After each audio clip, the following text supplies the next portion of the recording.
from aurafire, I think they have a good chance in counter-engaging Geek Fam instead. We'll have to see the outcome. And ladies and gentlemen, let's witness game number 2 between Geek Fam and aurafire. Still with the Scassers here, and let's just jump straight away to the land of Dawn. Can Geek Fam close the series out, or will aurafire force a game 3?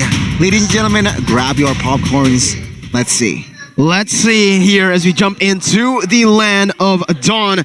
Gani Arashi. Ooh, there's already a little bit of a skirmish early game here, but Jana QT is definitely going to have a better time in the jungle. I've been playing the Akai in ranked, and I have to say, I think he is the most broken hero in the game right now. The amount of damage you deal, how tanky you are, how good you are in the engages and disengages, it's so unreal. This hero is really broken. A lot of challenge from side of aurafire. Remember, realizing that High will be on that magic shop as well. So a lot of, I feel like, neutral objectives is going to be at a disadvantage for side of aurafire here. Mid-side Elzura with this Matilda will try to give damage towards Godiva as well as Facehugger, but no commitments just yet from both teams. Elzura is playing that Matilda mid. We have seen that with the right items, it can do a lot of burst damage, but only if there's only one individual. So the strategy for Geek Fam will be to go for those picks instead, because in the team fights, I think Elzura will end up playing a bit more of a utility role. Kadera right now is still doing pretty well at going up against Kabuki on the Beatrix, but Aura is already waiting for an opportunity to try and make something happen. We'll see here. Oh, Godiva stole that creeps away.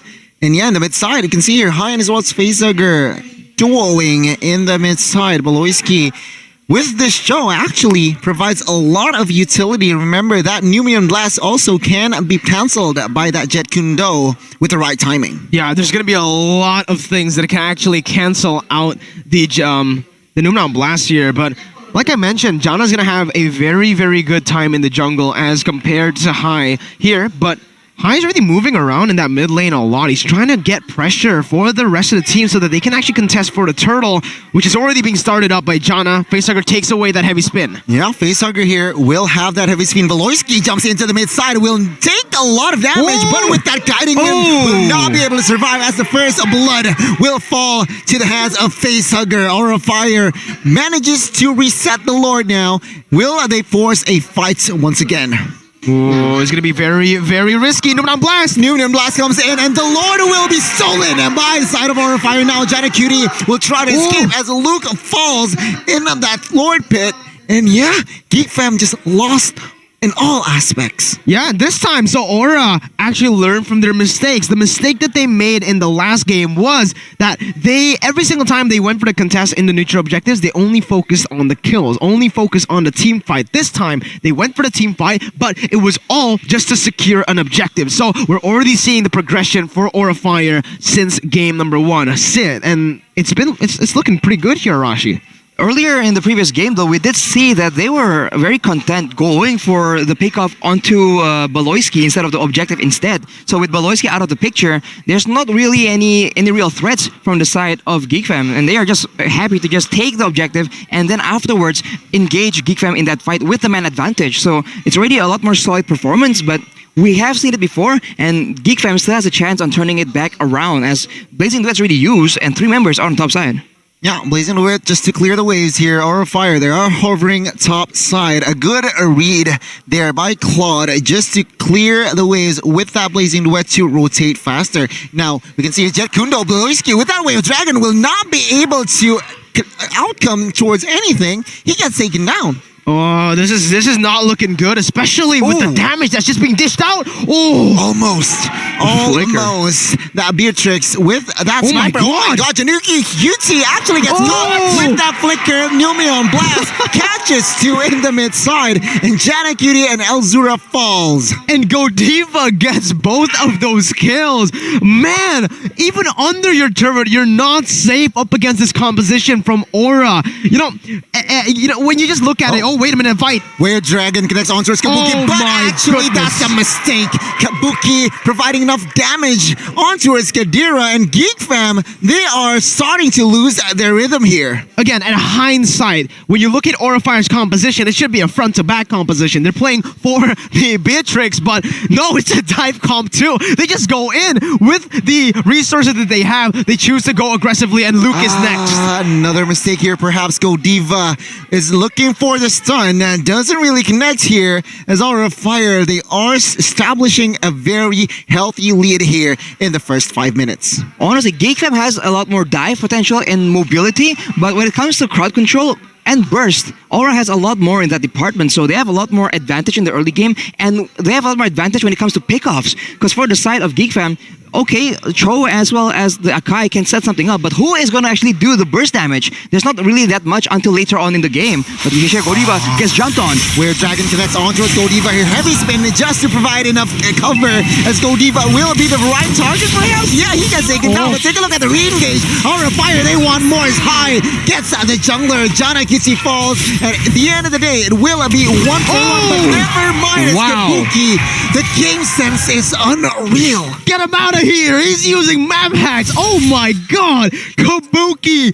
That game sense, the instincts! It almost seems like a map hack because of how on point, and the fact that he didn't hesitate to just shoot that bush down. But every single member from Aura, they are popping off in game number 2. 6,000 gold lead in 6 minutes of play. That's a 1,000 gold lead per minute, man.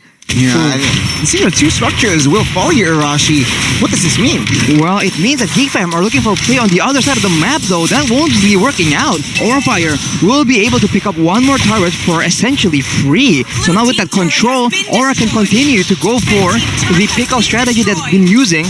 And now Geek Fam, they're cut away from their own base. Yeah, mid-side will fall as well. Luke forced to flicker away from that enhanced chain. Geek Fam, they are getting dismantled. Goloiski here forced to flicker away. Now Aurafire looks for a fight. Jana QT takes that recipient. Oh, what HP can he escape this Fight. one?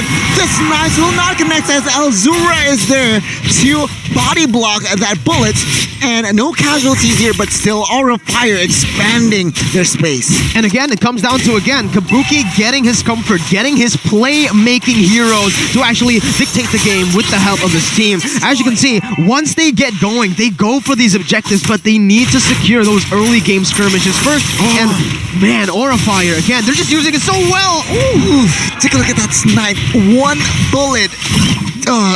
Nasty damage there. Forward side of Jana QT, and now Fluffy here, being the frontliner, will try to somehow create something, but then again, of course, Aurafire, they will not forget about the neutral objectives. Situation here, what do you think, Arashi? Alright, they just continuously just bursting down the members of Geek Fam, and you know, if it doesn't get a kill, it's fine, because then they can use a snipe to pick it up afterwards, and Fluffy here gets picked off. Luminum Dust gets cancelled as well. A lot of resources used on towards Luke. Aurafire might look for a fight here. Jana QT is somehow isolated there in the mid side, but now Godiva taking that jet.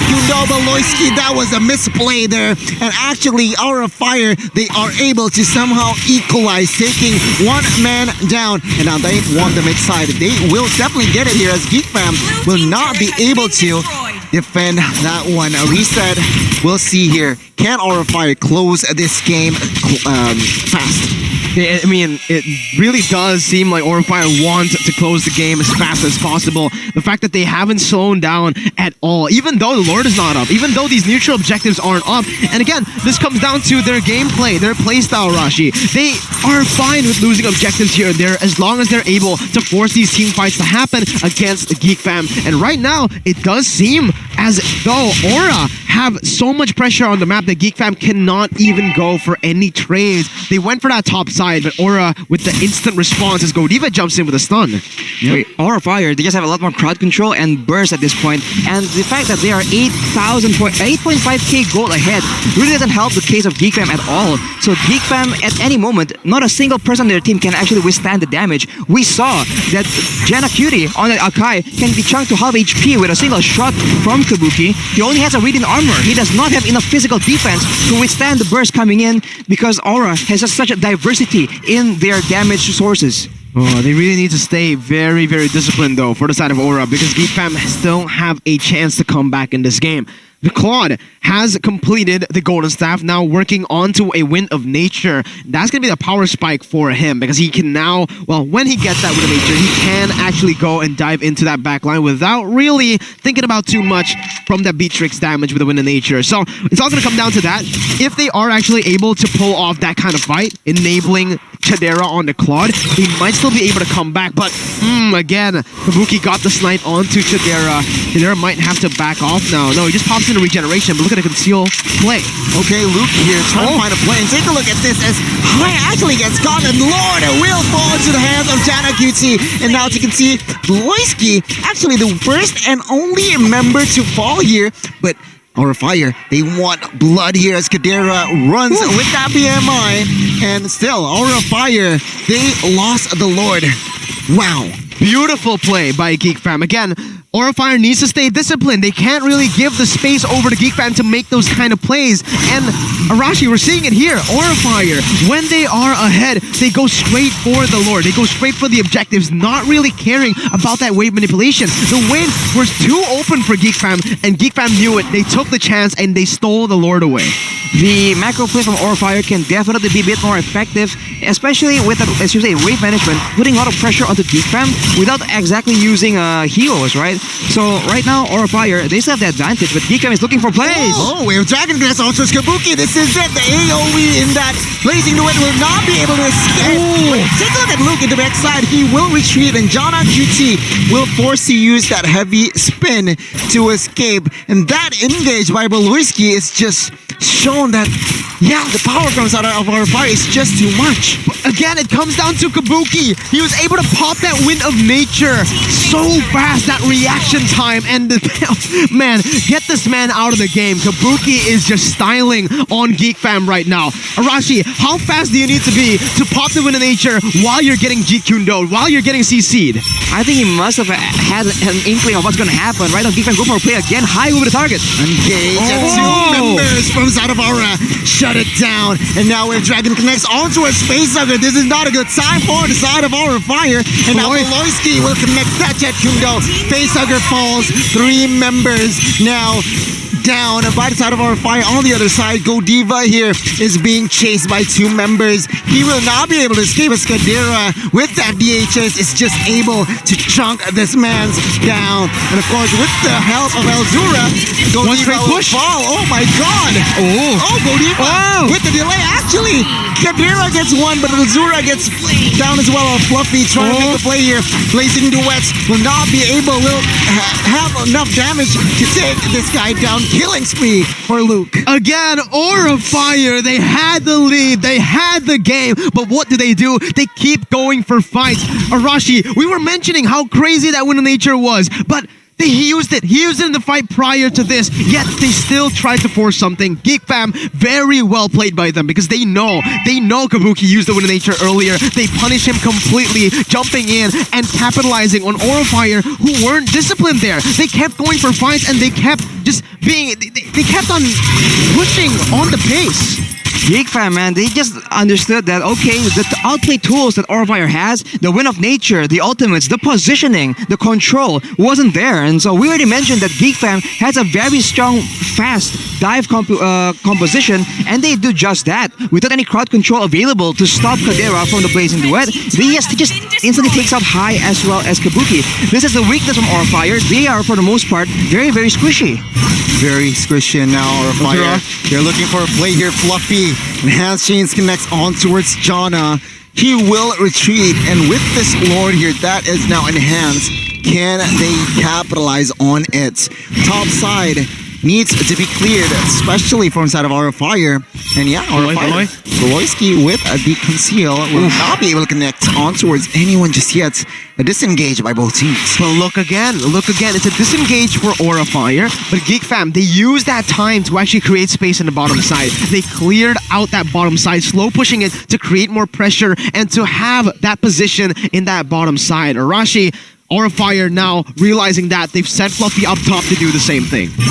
Oh, it's a different spot for both teams right now because Geek Fam, they can't repeat the same success because right now aurafire will be a lot more respectful of their burst potential and they won't risk it unless they know Kabuki is in safe hands with crowd control, with protection, and with the wind of nature. So aurafire, they're trying to play it as good as possible. Geek Fam will need to try and do something unexpected, but at this point, they can only rely on the Akai or Baloyski, and you can see aurafire, they very much respect the potential for Baloyski to try and make that huge play with the Way of the Dragon. It's the Lord dance right now. Both teams are just making the Lord move back and forth here and there just to create pressure. Again, micromanaging the waves. And it's all going to come down to macro here in this 14th minute. Because whoever has better wave control, wave manipulation, they will have an edge coming out to this team fight. As you can see, Geek Fam slow push that bottom side again, getting rid of that mid lane and having that top side pressure equal. This will make Geek Fam have more pressure in this Lord fight. Both teams, they are still dancing around the Lord here. Both teams still waiting for the right engage, for the right timing here. Baloyski with that Jet Kundo perhaps is looking for a play. Seems like both teams taking this rather patiently here. Exactly. Kabuki is Facehugger with the connection there. Jana QT is the target. High jumps in immediately, but Jana QT with that habit spin will come in as well. Newton Blast Facehugger puts a flicker away, but now in the backside actually look gets taken down, and Kabuki will force the members of Geek Fam to back away with a major bombs, and Baloyski gets deleted. And now it seems like 3 members runs out of Geek Fam is down as aurafire looks for a disengage. Oh my goodness, Kabuki again with the plays, but look, Aura, they're looking for it. Jana opens up the map. Just opens up the map here. No commitments for a fight just yet. Both teams here. aurafire with the edge. They will commit to this Lord. Can Jana QT take the Lord here? Steal it away. Heavy spin connects. Jana QT taking a lot damage. Oh no. Blast will not connect. But what?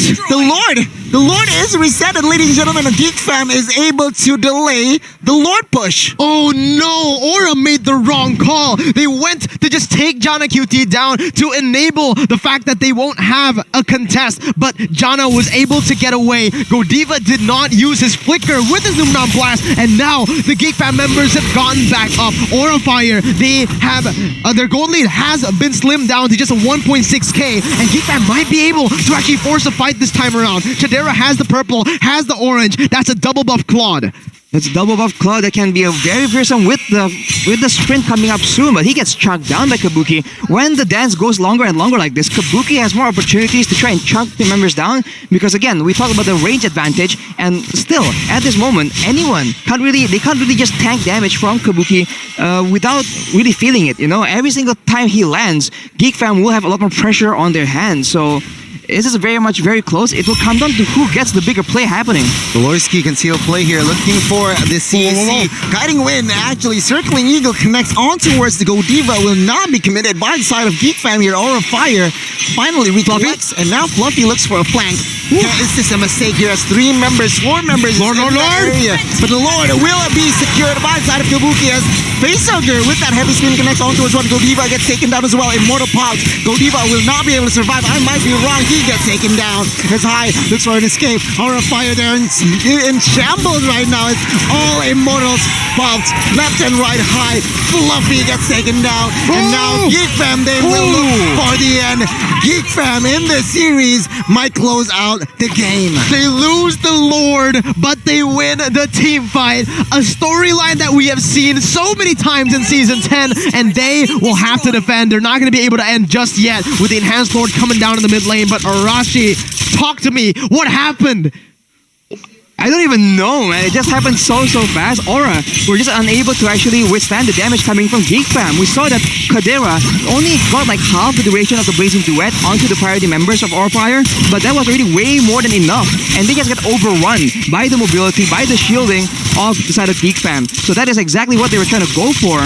Because again, as you mentioned, they were focusing on making sure they get the Lord. Maybe they should have retreated after getting that Lord and then went for a more advantageous fight. So right now, they just lost the Empowered Lord and it's back to square one for both these teams. But again, if we're talking about that late game, Chadera has the game in his hands with the Claude. If he's able to look for those crazy engages with his Blazing Duet and getting those Prio members down with his damage output, then it will mean the game for Geek Fam. Aurafire's gold lead has shrunken all the way to 0. Now it's actually Geek Fam who've picked the pace up. 19 minutes in, it's time to take a look at the items again. Arashi, just look at the Claude. Full items as well as the Athena shield, just in case Facehugger tries to do something about it, or maybe High tries to burst him down with his magical damage. But for the side of Aurafire, as you can see, the only real tank member is Lolita and the Paquito, who is like semi-fighter with the Hunter Strike as well. So Chadera on the Cloud can do a lot of damage. They need to start saving some kind of utility, some kind of crowd control to make sure that the Blazing Duet does not land on multiple people, because that is the win condition for Geek Fam. A lot of winning conditions here for Geek Fam and Aurafire. 30 seconds, 35 seconds to the next Lord. Can Aurafire now close this, well, this Lord, right? Because last time around, sure, they got the Lord, but actually 3 members were taken down. That wasn't a good trade. Geek Fam manages to hold on, even though the space that they are lacking, but momentum-wise, actually, Geek Fam, they are ahead. Take a look at the damage dealt by Axe here. Chadera leading the pack, followed by 4 members of Aurafire. Can they pull it off? Oh, Zura taking a lot of damage there. Not a good sign, but Lord, Evolved Lord, is up now, ladies and gentlemen. I do want to touch on this though, because when we take a look at the damage dealt by Axe, it's actually Chadera leading the pack. But remember, Kabuki actually can deal more damage if he's in range with the Wesker, right? And that's exactly what enabled them to secure the Lord. It wasn't High, it wasn't Jana QT, but a concealed play up top. Concealed play here. Jana QT will pop that heavy spin for that disengage effect. On the other side though, Luke here might be caught, but a very good game sense once again. Yeah, we'll see. Back again to the point. Kabuki with the Wesker. It wasn't High, it wasn't Jana who took the Lord. It was Kabuki on the Wesker with his ultimate. So with his ultimate, he's actually able to dish out more damage than a Retribution, and now they've gotten full control. Oh, the Lord actually blocked, and now Morian Blast will connect onto his one. The disengage Chadera Blazing Duet to the backside will cause panic here as Gold Diva and friends will actually look for an engage. Beloyski might be caught, popped Immortal there, and now we can see here Beloyski will not be able to survive. He gets taken down. Kabuki on the other side, popped that Win of Nature for escape, and he gets taken down as well. 2 for 1 now as the Lord still falls in hands of Aurafire. Oh man, Aura, I don't think they needed to go even deeper now. Without Kabuki, will they be able to secure the game? It's an Evolved Lord marching down to the mid lane, but they have a lot of frontliners for Geek Fam, and Chadera still alive. 4 members looks for the miracle play here. Jana QT will take a lot of damage. He will pop that Immortal. No, Luke actually gets taken down here, and now this looks for the end. Aurafire might equalize in this game. A lot of minions here. Chadera gets taken down. Jana QT now might be next, but the base is too exposed, and Aurafire forced a game 3. The equalizer in match 1 of week 4. Again, we're going all the way for a best of 3. Aurafire coming back in this game after getting the pressure early on, losing it in the mid stages, and they were able to secure that neutral objective again with the Beatrix. The trend is whoever picks up the Beatrix wins the game in this series. Wow. Yeah, I mean, it's just brains over bronze in the second game, and it seems like Geek Fam, they aren't able to close out the series in a 2-0 fashion. Aurafire, with their patience, responded back with a very clean last fight there, ladies and gentlemen. The series goes to a 3rd game. It's just so difficult for us because for Aurafire, they have a lot more tools available, so they can again and again threaten an engage on one of the members of Geek Fam, and they're forced to use a lot of resources. In the last fight, the heavy spin was already forced to be used from Jana QT, and afterwards